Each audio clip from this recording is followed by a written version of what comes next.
Bismillahirrahmanirrahim. Ataupun masalah kaifiyah cara. Orang sholat tadi takbiratul ihram, kemudian berdiri, ruku, sujud dan seterusnya. Tidak, dia sholat dari tasyahud dulu. Ini tidak tertib, Rasul tidak mencontohkannya. Tidak ada cara seperti itu, ya. Ataupun mamanya dalam tempat dan waktu. Haji ke Mekah, ini enggak haji ke Karbala, ke Irak sana, seperti yang dilakukan orang-orang Syiah. Diterima hajinya? Tidak, karena haji itu hanya bisa ke Mekah saja. Disitulah tempat manasiknya. Kok ke Karbala pula hajinya, gimana ceritanya? Ataupun masalah waktu juga sama tadi. Contohnya umpamanya kurban tadi, waktunya setelah sholat id dia gunakan, sebelum sholat id tidak diterima kurbannya.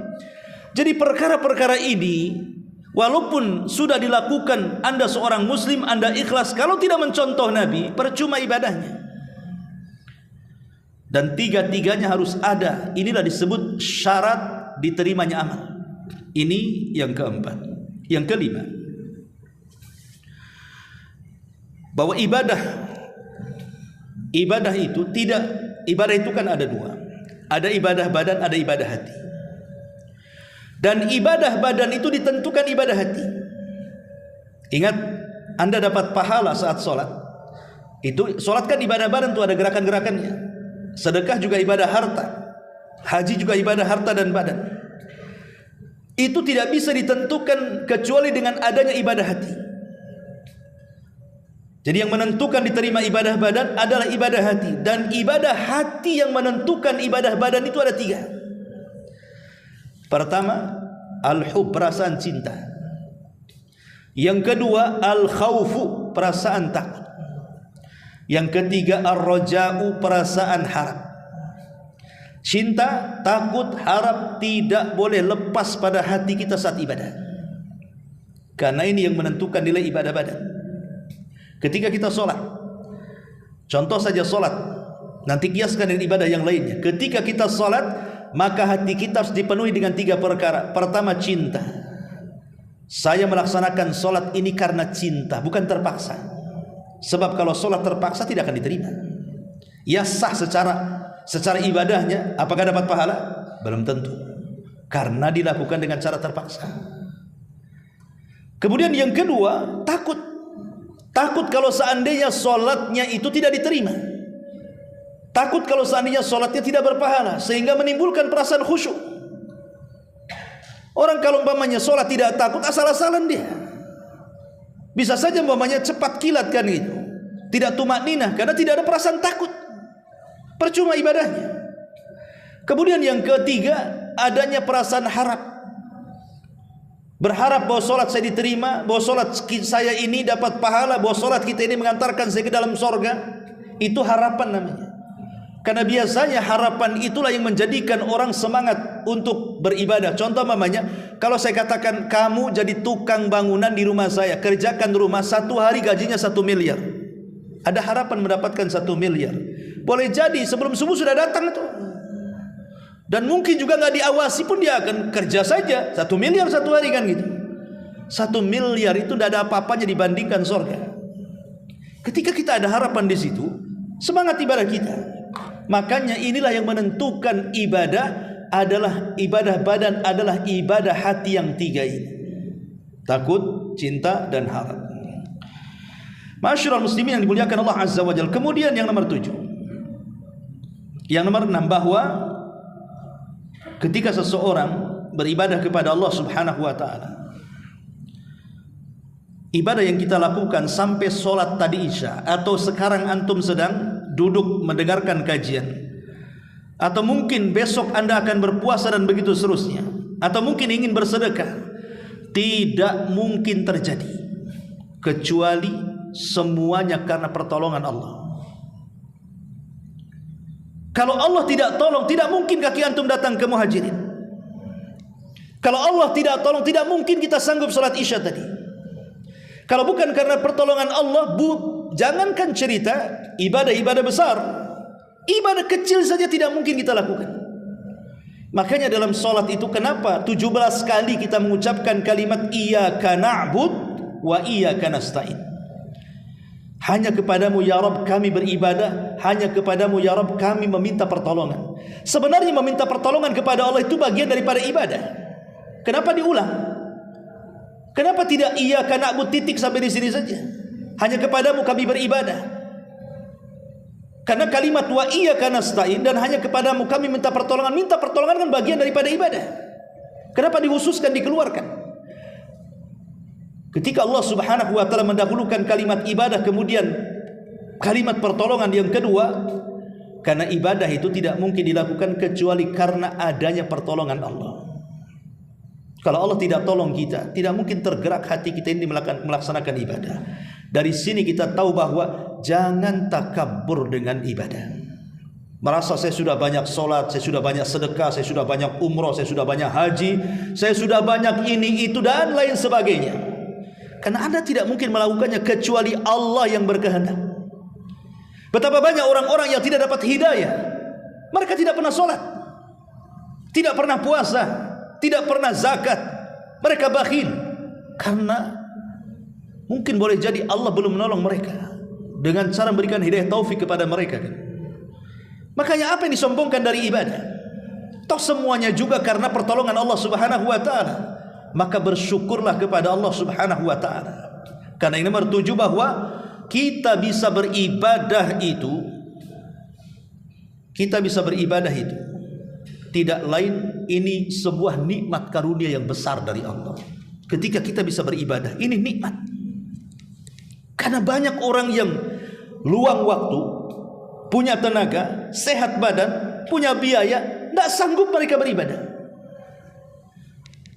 Ada waktu, tidak pun dia datang ke pengajian, tidak pun dia itu sholat berjamaah, tidak pun mungkin dia punya kemampuan harta banyak, tak mau pula sedekah dia.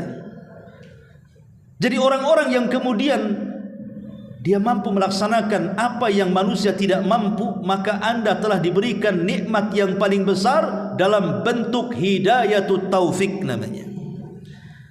Dan nikmat hidayah itu setinggi-tingginya nikmat dalam badan kita. Rumah mewah, kendaraan indah, tanah di mana-mana, uang triliunan, tidak seberapa dengan nikmatul hidayah. Nikmatnya sebuah hidayah. Kenapa? Karena gemerlapnya keindahan dunia itu ada waktunya kita akan meninggalkannya. Boleh jadi dunia yang meninggalkan kita atau kita yang meninggalkan dunia. Tapi hidayah itu akan terus dibawa kenikmatannya sampai setelah kematian kita. Ma'asyiral muslimin wal muslimat rahimani wa rahimakumullah. Dan ingat bahwa yang keberapa? Yang ke-8. 8. Bahwa manfaat ibadah itu tidak kembali kepada Allah. Ingat, manfaat ibadah itu tidak kembali kepada Allah, tapi manfaat ibadah itu kembali kepada kita. Allah tidak berhajat dengan ibadah kita. Makanya lihat di dalam Al-Quran itu banyak sekali kalimat-kalimat, wa man syakara fa innama yashkuru li nafsi. Siapa yang bersyukur, hakikatnya dia telah bersyukur untuk dirinya, bukan untuk Allah. Kemudian Allah mengatakan man ihtada fa innama yahtadi li nafsi. Barang siapa yang mendapatkan hidayah itu untuk dirinya. Kemudian juga Allah mengatakan in ahsantum ahsantum li anfusikum wa in asatum falaha. Kalau kalian melakukan kebaikan, kebaikan itu kembali kepada diri kalian. Sebagaimana kalau kalian berbuat jahat, kejahatan itu kembali kepada diri kalian. Jadi Allah Subhanahu wa taala tidak berhajat dengan kita, tidak berhajat dengan ibadah kita. Semua ibadah yang kita lakukan itu hajatnya kembali kepada kita, kebaikannya kembali kepada kita, tidak ada kepada Allah. Satu dunia kufur tidak bisa mengurangi kekuasaan Allah.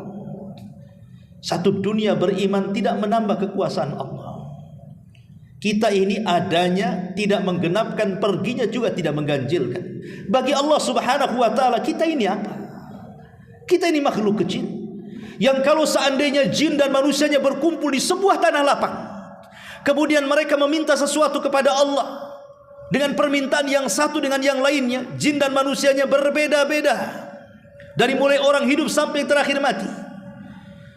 Allah sanggup memberikan semua permintaannya, dan Allah sanggup memberikan permintaannya hanya seperti tetesan yang di ujung jarum yang dicelupkan di tengah-tengah lautan. Lautan itulah kekayaannya, satu tetes yang di ujung jarum itulah cukup untuk mengabulkan semua permintaan manusia dan jinnya. Allah itu kaya, artinya dia tidak butuh dengan kita. Walillahil matsalul a'la. Walillahil matsalul a'la. Tentu bagi Allah permisalan lebih tinggi. Sesama manusia saja, ada orang yang triliunan, kaya raya, tiba-tiba kita ngasih uang 100 ribu, 200 ribu, mungkin diketawakan dari mereka. Boleh jadi kemudian mereka mengatakan, kau menghina aku, uangku triliunan, ngapain kau kasih sedekah sama aku?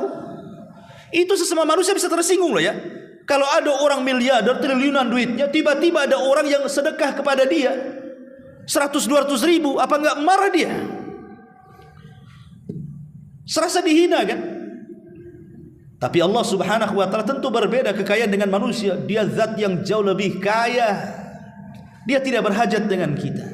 Makanya tadi ayat yang kita baca, wa ma khalaqtul jinna wal insa illa liya'budun ma uridu minhum mir rizqin wa ma uridu an yut'imun. Tidaklah aku ciptakan jin dan manusia kecuali untuk beribadah kepadaku. Aku tidak hendak meminta rizki kepada mereka sedikit pun, dan aku tidak hendak meminta agar mereka memberi makan sedikit pun kepadaku. Kenapa? Innallaha huwar razzaqu dzul quwwatil matin. Karena dia zat yang maha pemberi rizki. Dia yang ngasih rizki kepada kita, dan dia zat yang maha kuat lagi maha kokoh. Masyarul muslimin yang dimuliakan Allah subhanahu wa ta'ala. Maka dari sini perlu kita pahami bahwa jangan mengatakan Allah berhajat dengan kita. Kita yang berhajat dengan Allah. Dan ibadah itu akan kembali kepada kita, bukan kembali kepada Allah subhanahu wa ta'ala.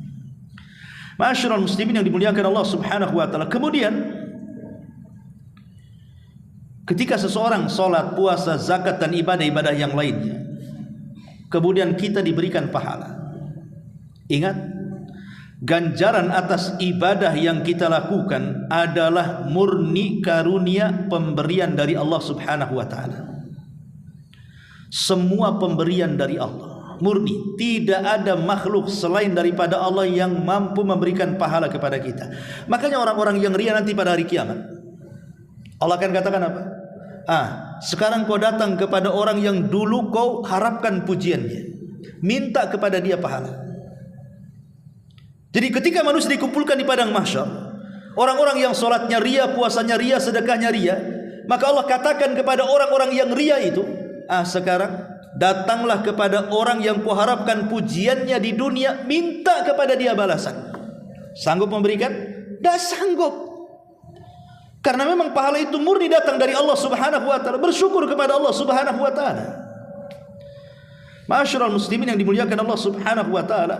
Kemudian istiqamah dalam ibadah adalah bentuk penghambaan. Jadi ketika seseorang menjaga salatnya, menjaga puasanya, menjaga baca Qur'annya, menjaga silaturahimnya, dan menjaga ibadah-ibadah yang lainnya, berarti dia betul-betul sedang menghambakan diri kepada Allah. Karena seorang hamba akan patuh dan tidak akan bermaksiat. Itulah seorang hamba. Maka istiqomahlah dalam beribadah, supaya kita diakui kehambaan kita dengan Allah subhanahu wa ta'ala. Sebab kalau tidak, maka Allah subhanahu wa ta'ala bisa saja murka kepada kita. Kemudian juga di antara kaidah ibadah, masyarul muslimin yang dimuliakan Allah azza wa jalla, karena ibadah itu adalah bentuk tadzallul wal khudu, bentuk merendahkan diri, bentuk merendahkan hati, menghambakan diri kita kepada Allah subhanahu wa ta'ala. Maka lakukanlah ibadah itu sesuai dengan perintahnya. Lakukan ibadah itu sesuai dengan perintah Allah dan Rasulnya. Maka ibadah itu akan bernilai di hadapan Allah dan Rasulnya.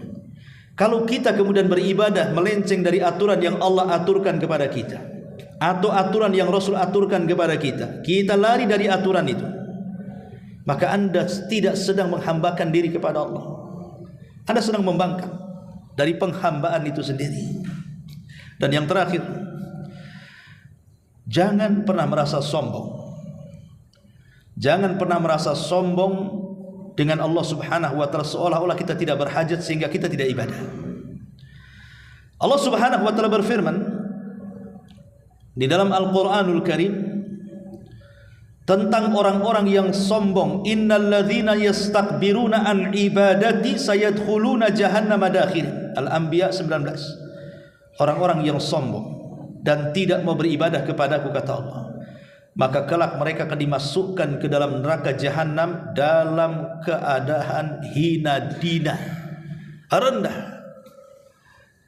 Karena banyak orang-orang yang tidak berhajat, seolah-olah tidak sholat tidak beban, seolah-olah tidak puasa Ramadan tidak ada hutang, seolah-olah dia tidak mau bersedekah itu karena buat apa saya sedekah, capek saya kerja, nanti saya miskin lagi.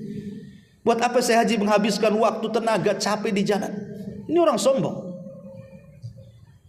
Karena seolah-olah tidak berhajat dengan Allah kan. Kita ini tidak lepas dari Allah Subhanahu wa taala. Makanya kenapa Nabi SAW selalu berdoa, Allahumma la takilni ila nafsi tarfata ain. Ya Allah, jangan kau lepaskan dirimu dari aku walaupun sekejap mata. Itu doa Nabi. Jangan kau lepaskan ya Rabb dari diriku walaupun sekejap mata. Karena perkara apapun, baik sulit ataupun mudah, kalau Allah Subhanahu wa taala tidak ikut campur tangan di dalamnya, maka perkara rumit akan semakin sulit, perkara mudah akan dipersulit. Karena semua perkara dapat diselesaikan dan diuraikan, baik besar atau kecil, itu tidak lain dan bukan karena pertolongan Allah. Allah yang menciptakan masalah, Allah juga yang melepaskannya. Maka pentingnya kita untuk senantiasa rendah diri kepada Allah Subhanahu wa taala. Wallahu alam, ini diantara hakikat dan kemuliaan ibadah. Sampai di sini saja. Ya, subhanallah bihamdika, asyhadu an la ilaha illa anta, astaghfiruka wa atubu ilaik.